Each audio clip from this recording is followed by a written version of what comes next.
తిరిగి వార్తలకు స్వాగతం. గీత కార్మికుల సంక్షేమాన్ని మరిచిన జగన్ ప్రభుత్వమని ఆంధ్రప్రదేశ్ కార్మిక సంఘ జిల్లా అధ్యక్షుడు కామన మునుస్వామి అన్నారు. శుక్రవారం జిల్లా కమిటీ సమావేశం తణుకమరవీల భవనంలో నిర్వహించారు. సమావేశంలో మునుస్వామి మాట్లాడుతూ వైఎస్ జగన్మోహన్ రెడ్డి అధికారంలోకి వచ్చిన తర్వాత గీత వృత్తిని కాపాడడం మర్చిపోయారని అన్నారు. కార్మిక సంఘ జిల్లా కార్యదర్శి నరసింహమూర్తి మాట్లాడుతూ గీత వృత్తిని నమ్ముకున్న గీత కార్మికులు అనేక ఇబ్బందులు పడుతున్నా ప్రభుత్వం ఆదుకోలేనిదని అన్నారు. కార్యక్రమంలో జిల్లా ఉపాధ్యక్షుడు నాగభూషణం, కడలి పాండు, దాసరి సూరిబాబు, జిల్లా కమిటీ సభ్యులు గుబ్బల వీర్రాఘరావు తదితరులు పాల్గొన్నారు. కళ్ళుండి ప్రజా సమస్యలు చూడలేని ప్రభుత్వం ఇదని అంగన్వాడీ కార్మికులు కళ్ళకు గంతలు కట్టుకుని నిరసన తెలిపారు. శుక్రవారం ఇరవై మండల కేంద్రంలో అంగన్వాడీ కార్మికులు 32వ రోజు సమ్మె నిర్వహించారు. ఈ సందర్భంగా సిఐటి జిల్లా ఉపాధ్యక్షులు యాజవ్ కుమారి మాట్లాడుతూ అంగన్వాడీ కార్మికులు తమ పనిలో 15 రకాల పనులు చేస్తూ ప్రజలకు సేవలు అందిస్తున్న వారికి కనీస వేతనం ఇవ్వడంలో ప్రభుత్వానికి చిత్తశుద్ధి లేదని అన్నారు. కళ్ళ గంతలు కట్టుకుని తమ నిరసన తెలియజేస్తున్నారని తెలిపారు. కార్యక్రమంలో అంగన్వాడీ కార్యకర్తలు తదితరులు పాల్గొన్నారు. పెనుమంట రామాలయం యూత్ ఆధ్వర్యంలో శుక్రవారం సంక్రాంతి ముగ్గుల పోటీలు వైభవంగా జరిగాయి. చిన్నాల నుండి పెద్దల వరకు మహిళలు పెద్ద ఎత్తున పాల్గొని రంగవల్లులు సుందరంగా తీర్చిదిద్దారు. గంగరెద్దుల ప్రదర్శన, హరిదాసు కీర్తనలు, భోగి మంటల సంక్రాంతి వేడుకలు ఘనంగా నిర్వహించారు. ఈ సందర్భంగా ముగ్గుల పోటీలతో పాటు సాంస్కృతిక కార్యక్రమాల్లో పాల్గొన్న చిన్నారులకు బహుమతులు అందజేశారు. ముగ్గుల పోటీలో పాల్గొన్న విజేతలకే కాకుండా పోటీలో పాల్గొన్న ప్రతి మహిళకు ప్రోత్సాహక బహుమతిని అందజేశారు. కార్యక్రమంలో తేతల సుద్దిరెడ్డి, కొవ్వూరు నాగమోహన్ రెడ్డి, కర్రి సుధాకర్ రెడ్డి, తమనంపూడి శ్రీనివాసరెడ్డి, నల్లిమిల్లి గోపిరెడ్డి తదితరులు పాల్గొన్నారు. మానవత ఆధ్వర్యంలో నిర్వహిస్తున్న ఉచిత యోగా శిక్షణ తరగతులు 11వ రోజుకు చేరుకున్నాయి. యోగా మాస్టర్ పడాల రామచంద్రరెడ్డి ఆధ్వర్యంలో వరాహ నరసింహస్వామి కళ్యాణ మండపంలో యోగా శిక్షణ తరగతులు నిర్వహిస్తున్నారు. ఈ శిక్షణ తరగతిలో ఆత్మీయ సహకార కమిటీ చైర్మన్ చిల్ల శ్రీనివాసరెడ్డి పాల్గొని ప్రతి ఒక్కరూ ఆరోగ్యవంతులు కావాలని కోరారు. కార్యక్రమంలో పడాల జగన్నాథ్ రెడ్డి, చిల్ల సూర్యనారాయణ రెడ్డి, జిల్లా కార్యదర్శి కొత్త సత్యనారాయణమూర్తి పాల్గొన్నారు. ఈ శిక్షణ ఉదయం 6 గంటల నుండి 7 గంటల వరకు జరుగుతుందని నిర్వాహకులు తెలిపారు. ఆసక్తి ఉన్నవారు ఈ శిక్షణ తరగతిలో పాల్గొనవచ్చునని ఆత్మీయ సహకార కమిటీ చైర్మన్ చిల్ల శ్రీనివాసరెడ్డి తెలిపారు. రాష్ట్రంలో బీసీలకు స్వేచ్ఛ ఎక్కడ ఉందని ఎమ్మెల్యే మంతెన రామరాజు ప్రశ్నించారు. ఉండి మండలం పాందువలో శుక్రవారం జరిగిన బీసీ సదస్సులో రామరాజు మాట్లాడుతూ చంద్రబాబు నాయుడిని ముఖ్యమంత్రిగా చేసేంత వరకు నాయకులు, కార్యకర్తలు కలిసికట్టుగా పనిచేయాలని కోరారు. తెలుగుదేశం ప్రభుత్వం అధికారంలోకి వచ్చిన వెంటనే నియోజకవర్గంలోని 2 ఏఎంసీలో ఒక చైర్మన్ పదవి బీసీలకు కేటాయిస్తారని హామీ ఇచ్చారు. బీసీసీ జిల్లా అధ్యక్షులు కె గౌరీ నాయుడు మాట్లాడుతూ ఆక్వా రంగం పూర్తిగా కుదేలైందని, రియల్ ఎస్టేట్ వ్యాపారం చతికిల పడిందని తెలిపారు. తెలుగుదేశం పార్టీతోనే బీసీలకు రక్షణ కలుగుతుందని చెప్పారు. బీసీలంతా చంద్రబాబు నాయుడు ముఖ్యమంత్రి అయ్యేంత వరకు అలుపెరగని పోరాటం చేయాలని పిలుపునిచ్చారు. వైఎస్ఆర్ కాంగ్రెస్ పార్టీ జిల్లా కార్యదర్శి, చిరుకూరు గ్రామ మాజీ సర్పంచ్, సీనియర్ నాయకుడు అల్లూరు వెంకటరాజు, బీసీ నాయకుడు జి ఆదినారాయణ పాందువలో జరిగిన సదస్సులో తెలుగుదేశం పార్టీ తీర్థం పుచ్చుకున్నారు. కార్యక్రమంలో నాగరాజు, జుత్తిక శ్రీనివాస్, పొత్తూరు వెంకటేశ్వరరాజు, వెండ్ర శ్రీనివాస్, కె గౌరీ నాయుడు, బీరక ప్రసాద్, కొప్పాడ రవీంద్రనాథ్, నాగేంద్ర కుమార్, వీరవల్లి శ్రీనివాస్, గేదెల జాన్, కాగిత బుజ్జి, గుడిమెట్ల వెంకటేశ్వరరావు, కాగిత వెంకటేశ్వరరావు తదితరులు పాల్గొన్నారు.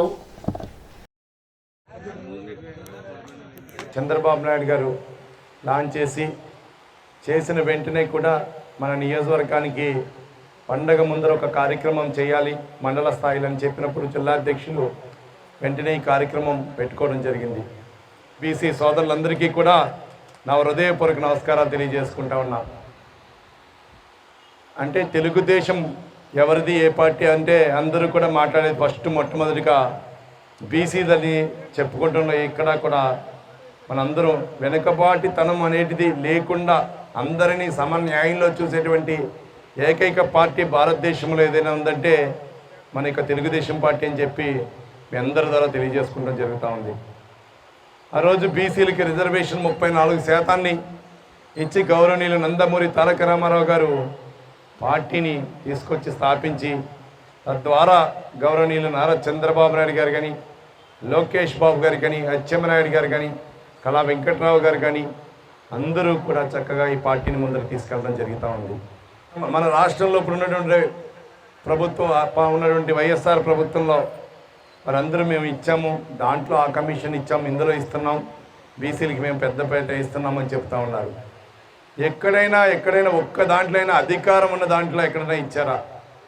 మరి వారు చేయడానికి స్వేచ్ఛ ఇచ్చారా? ఎక్కడా స్వేచ్ఛ ఇవ్వరు. అటువంటి పరిస్థితి ఈ యొక్క రాష్ట్రంలో నెలకొని ఉంది. మన పార్టీలు ఎప్పుడూ కూడా ఆర్థిక శాఖ మంత్రులు ఎవరు చేస్తూ ఉంటారు?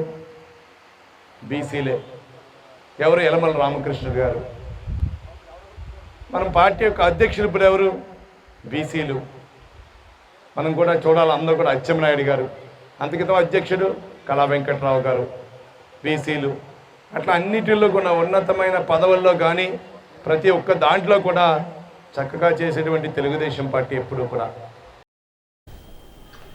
పాలకొండేరు మండలంలో రాష్ట్రపోత నిర్వహిస్తున్న ఆడుదాం ఆంధ్ర ఆటల పోటీలు అత్యంత ఉత్సాహపూరిత వాతావరణంలో జరుగుతున్నాయి.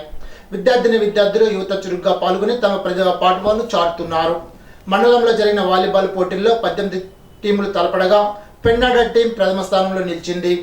జట్టు ఉండి నియోజకవర్గ స్థాయిలో జరిగే పోటీలో పాల్గొంటుందని నిర్వాహకులు తెలిపారు. వీరిని పెన్నాడ సర్పంచ్ అనుష, సత్యనారాయణ, పంచాయతీ కార్యదర్శి కె లక్ష్మి, సచివాలయ కార్యదర్శి రావురు దుర్గా తదితరులు అభినందించారు. ఇప్పుడు తూర్పుగోదావరి జిల్లా వార్తలు. పెరవలి మండల లయన్స్ క్లబ్ ఆధ్వర్యంలో కానూరు రమా గాయత్రి స్కూల్లో కరస్పాండెంట్ వల్లూరి అశోక్ ఉపాధ్యాయుల సహకారంతో సంక్రాంతి సంబరాలు నిర్వహించారు. కార్యక్రమంలో Peravali Lions club president Kola Seethaiah Naidu, secretary Medichella Bhaskar Sivakumar, treasurer Balasubrahmanyam, past president MJF Lions Srinidhi Seshagirirao, Saladi Udaya Bhaskar, పాఠశాల విద్యార్థులు, సిబ్బంది పాల్గొన్నారు.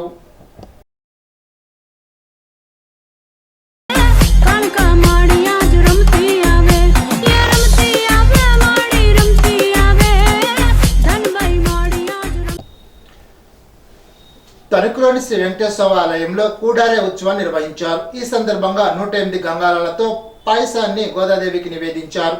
రాత్రి పుష్పయోగోత్సవాన్ని జరిపారు. అధిక సంఖ్యలో భక్తులు ఈ కార్యక్రమంలో పాల్గొన్నారు.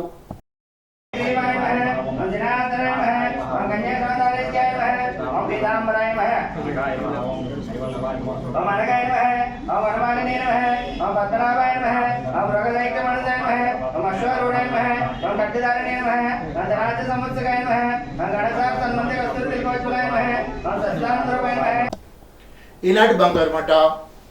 మిమ్మల్ని బలవంతులుగా చేసే ప్రతి ఆశయాన్ని స్వీకరించండి, బలహీనపరిచే ప్రతి ఆలోచనను తిరస్కరించండి. స్వామి వివేకానంద. ఈ వాక్యంతో సమాప్తం. తిరిగి విజన్స్ లో కలుసుకుందాం. అంతవరకు సెలవు. నమస్కారం.